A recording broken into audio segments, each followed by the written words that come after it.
જય હિન્દ, જય ગરવી ગુજરાત. હું હેમંત રાજપૂત અને તમે બધા ખુશ હશો અને આપણા સાથે જોડાઈ રહેજો અને આપણા વિડીયો જોતા હશે તેવી મને આશા છે મિત્રો.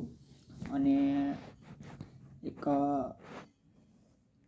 હમણાં જે યુટ્યુબ હોય, ન્યૂઝ ચેનલ હોય, તેના ઉપર એક મુદ્દો ખૂબ જ ટ્રેન્ડિંગમાં ચાલી રહ્યો છે મિત્રો. માજી સાંસદ અને ગીર સોમનાથ જિલ્લા કલેક્ટર વચ્ચેનો જે ઝઘડો ચાલી રહ્યો છે મિત્રો, એકબીજા ઉપર આક્ષેપ કરવામાં આવી રહ્યા છે અને એકબીજાને ચૂકાવવાની વાતો કરી રહ્યા છે.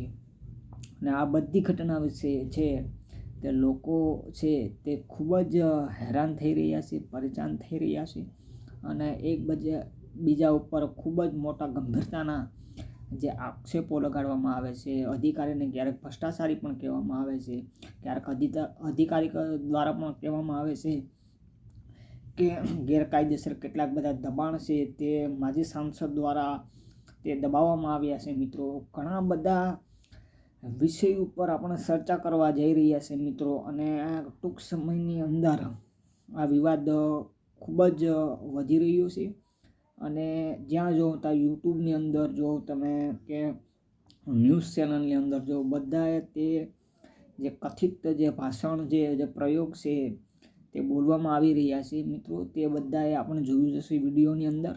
અને જે આક્ષેપો લગાવવામાં આવી રહ્યા છે તે ખૂબ જ ગંભીરતાપૂર્વક લગાવવામાં આવી રહ્યા છે. શું છે આક્ષેપો લગાવવા પાછળનું કારણ તે જાણીશું મિત્રો આજના વિડીયોમાં. અને આ લડાઈ ક્યાંથી શરૂ થઈ છે, આ વિવાદ ક્યાંથી શરૂ થયો છે મિત્રો, તેના અંત સુધી હું તમને આખી ડિટેલમાં સ્ટોરી કહીશ. અને ત્યાં હું રૂબરૂ ખુદ હાજર હતો જ્યારથી આ સ્ટોરી અને આ વિવાદ જ્યાંથી શરૂ થયો છે ત્યાંથી હું એકજૂટ થઈને ત્યાંથી હું સાથે હતો જે આ આખી સ્ટોરી સ્ટાર્ટ થાય છે મિત્રો. તો સ્ટોરીના અંત સુધી તમને લઈ જવાની કોશિશ કરીશ મિત્રો, અને થોડું ઘણું સમજાવવાની પણ કોશિશ કરી કે શું છે વિવાદ અને આનો અંત ક્યારે આવશે એ પણ ખૂબ જ જરૂરી છે મિત્રો. તો ચાલો આપણે વિડીયોની શરૂઆત કરી દઈએ. આપણી ચેનલની અંદર તમે જો નવા હો તો ચેનલને સબસ્ક્રાઈબ કરી દેજો અને બેલ આઇકોન પ્રેસ કરી દેજો, જેથી કરીને આપણા જે વિડીયો છે તમને જોવા મળતા રહે મિત્રો. અને આપણી જે આ યુટ્યુબ ચેનલ છે તેના ઉપર આપણે હવે કંઈક નવું સ્ટાર્ટ કરવા જઈ રહ્યા છીએ મિત્રો ટૂંક સમયની અંદર. તો જેટલા પણ લોકો સુધી આ વિડીયો પહોંચે છે અથવા તમારા મિત્રો સુધી પણ પહોંચાડજો, જેથી કરીને તેને પણ આ બધી નોલેજ એને મળી રહે મિત્રો.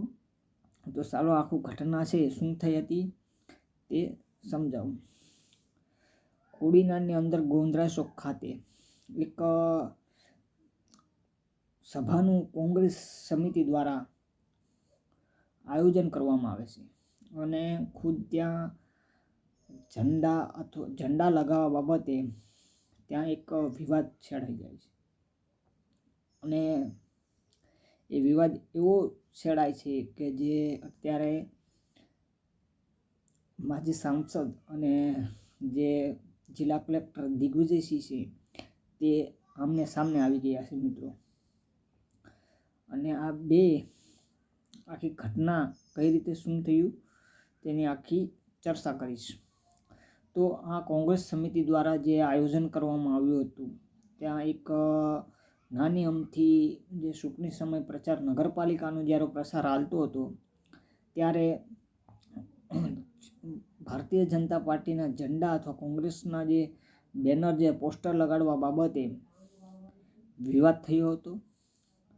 એ વિવાદની અંદર કલેક્ટર સાહેબ થોડું અમથું બોલી પણ ગયા હતા અને એ પછી થોડીક હાથાપાઈ પણ થઈ હતી બંને વચ્ચે અને તે મામલો ત્યાંથી શાંત પડી ગયો હતો. અને તે આ મામલો જ્યારે પણ સભા થઈ, જ્યારે પણ સભાની અંદર ભાજપ હોય કે કોંગ્રેસ હોય તેની સભાની અંદર પ્રતિ આક્ષેપ અધિકારી ઉપર કરવામાં આવ્યા છે મિત્રો, બંને પક્ષો દ્વારા કરવામાં આવ્યા હતા. અને ક્યાંક ને ક્યાંક અધિકારીએ પણ સાંસદ ઉપર આક્ષેપો કર્યા છે મિત્રો. તો આ બંને એકબીજા ઉપર આક્ષેપ કરતા રહ્યા છે. અને હાલ જ્યારે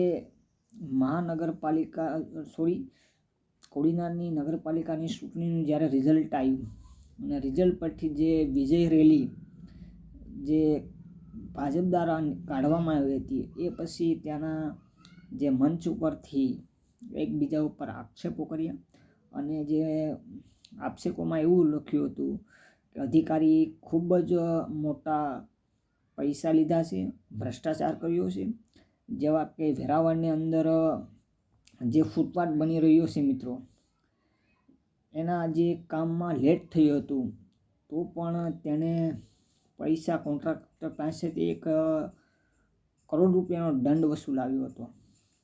અને એ દંડ સરકારના ખાતામાં ન જાય અને આ અધિકારી અને કોન્ટ્રાક્ટર બંને વચ્ચે ભાગ પાડી લેવામાં આવ્યો.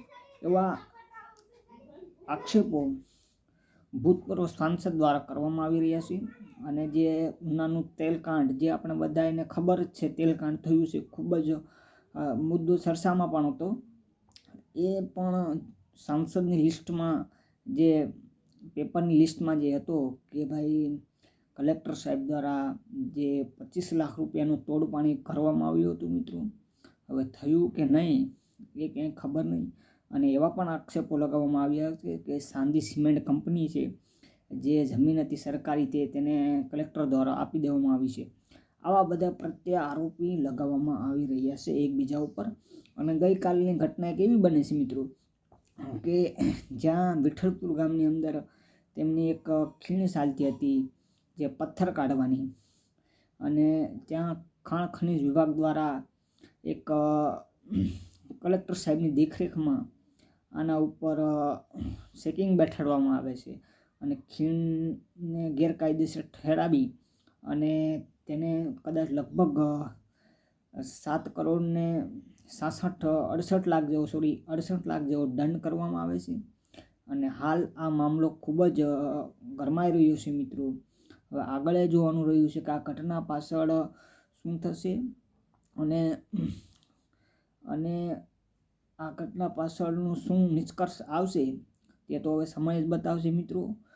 કોંગ્રેસ પણ આની વચ્ચે પડી છે મિત્રો. કોંગ્રેસના જિલ્લા પ્રમુખે આજે નિવેદન આપ્યું કે કલેક્ટર અને સાંસદ દ્વારા એવા આરોપો લગાવવામાં આવ્યા હતા કે જિલ્લા કલેક્ટર અને શક્તિસિંહ ગોહિલ, જે રાજ્યસભાના સાંસદ છે, એની બેની મિલીભગતથી આ જે આયોજન હતું એ કરવામાં આવ્યું હતું. અને આ રીતના જે આક્ષેપો થાય છે તે બંને એકબીજા ઉપર કરી રહ્યા છે હાલ તો. અને આ ધીમે ધીમે આ મુદ્દો ખૂબ જ ગરમાઈ રહ્યો છે. અને સાંસદે એવી પણ ચીમકી આપી છે, અધિકારીને હું છોડીશ નહીં, અને કદાચ ગમે એ થઈ જાય, મને હાઈકોર્ટ સુધી લઈ જવો પડશે તો આ અધિકારીને હું હાઈકોર્ટ સુધી લઈ જાય, એવા નિવેદનો પણ સામે આવ્યા છે. જે વિજય રેલીની અંતર્ગત જે ભાષણ કરવામાં આવે છે તેમાં આ બધા નિવેદન આપણે સાંભળી ચૂક્યા છે મિત્રો. તો હવે અંતમાં શું થાય તે તો જોવાનું રહ્યું. જય હિન્દ, જય ગરવી ગુજરાત. ફરી મળીશું નવા વિડીયોમાં.